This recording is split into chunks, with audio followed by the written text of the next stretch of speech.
back at the studio. We're attempting to fix all these PlayStation 3s which have suffered the so-called yellow light of death. We'll find out how they're getting on in just a moment. It's not the first time they've been fixed, by the way. Comedian and game guru Ian Lee has already been on this case. Keep coming. Keep coming. Lovely, come on, come on. That'll do. Ian Lee may be a self-declared Xbox man with a regular column on the Microsoft network, but he was just as interested as we were to hear that there was a potential fix for the PS3 Yellow light of death. We set up our repair van outside Sony's London headquarters, and inside, independent console repairers Mark and Neil set to work straight away. We need one more PlayStation. We've got two chaps in there. Let's give them that. Now, when did this one break? August. August. OK, we've got another one for you fellas. Are you seeing many of these PlayStations that are faulty? We've seen a couple hundred so far. Really? Yes. And it's the same thing every time, is it? Same thing every time.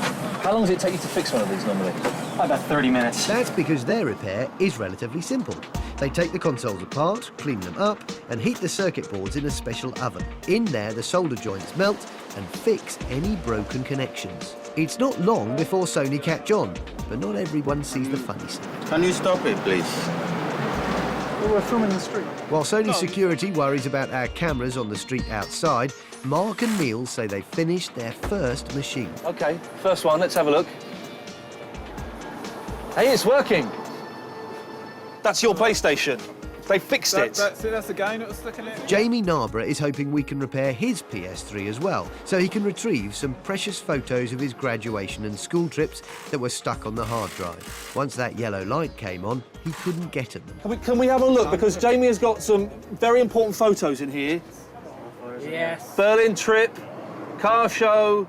There they go, man. There's your photos. Yes. How you feeling? Excellent. I just can't believe they're back. It's incredible. You thought they were gone forever? I thought I'd lost them, and it's like such important to me, you know, like graduation, Berlin trip. I'll never do these things again in my life, and now I've got them back. It's great. Every 15 minutes, another machine comes out working.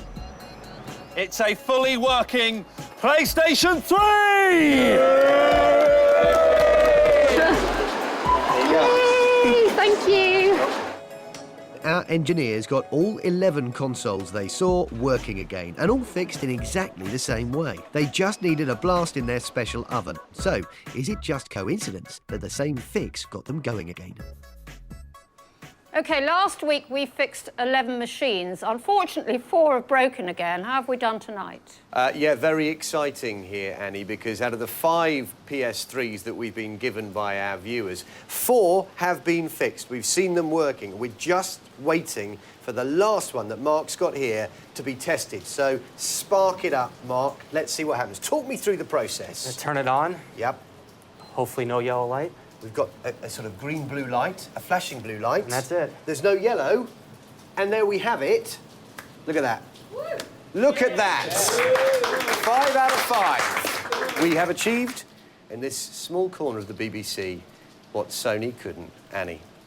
Well, that's not bad. Will Sony be thrilled we're doing their job for them? They should be. What a brilliant result. Sony stress our viewers' PS3s don't have an inherent defect.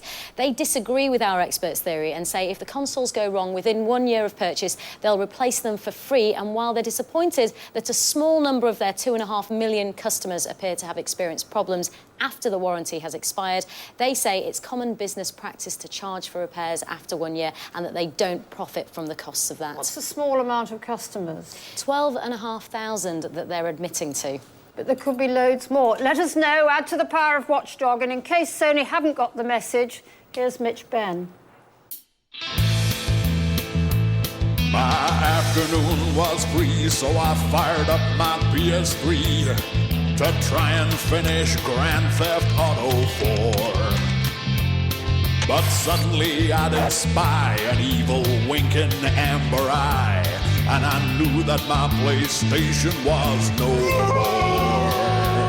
The yellow light of death, the yellow light of death, the sight no gamer ever wants to see. My highly expensive entertainment system ceased to be. The yellow light of death is shining on me. The Sony Corporation gave no console consolation.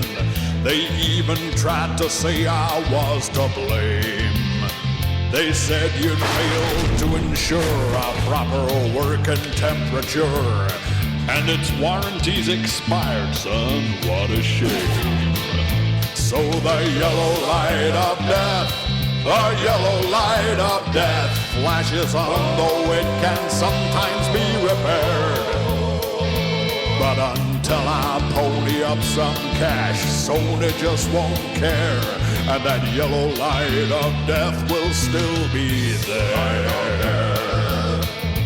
Light of death.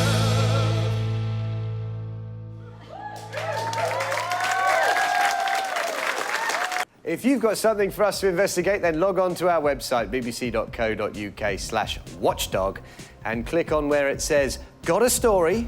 Or you can write to us at Watchdog BBC TV London W127TQ, and it could be you here with us next week.